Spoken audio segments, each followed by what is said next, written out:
कल हमारी बात चल रही थी धर्म के बारे में। आज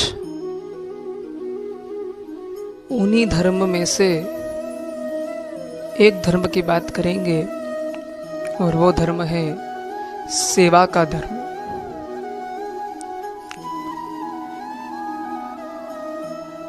निस्वार्थ भाव से परोपकार करना ही धर्म का पालन होता है। जो व्यक्ति बिना स्वार्थ के परोपकार करता है वही इस दुनिया में सब कुछ पा सकता है।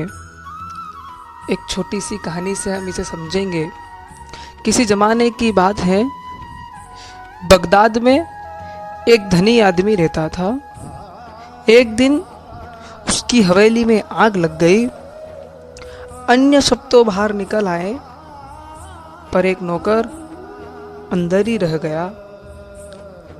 वह अमीर आदमी बड़ा दुखी हुआ।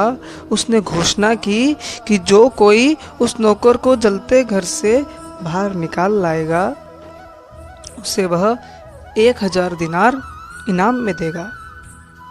इतने में एक साधु वहां आए। उन्होंने आओ देखा ना ताओ एकदम भीतर की तरफ दौड़े और नौकर को जलते हुए घर से बाहर निकाल लाए। लोगों ने देखा कि जलते हुए घर में घुसने के बाद भी न साधु के कपड़े जले और न ही साधु का बदन झुलसा।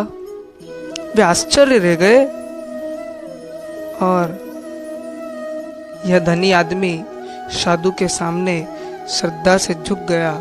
फौरन उसने 1000 दिनार उनके सामने रख दिए। साधु ने उत्तर दिया, सेवा ही हमारा धर्म है, हम इनाम के लिए सेवा नहीं करते।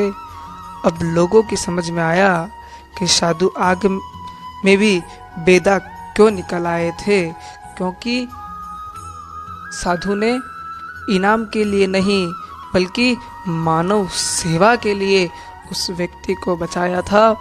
जो व्यक्ति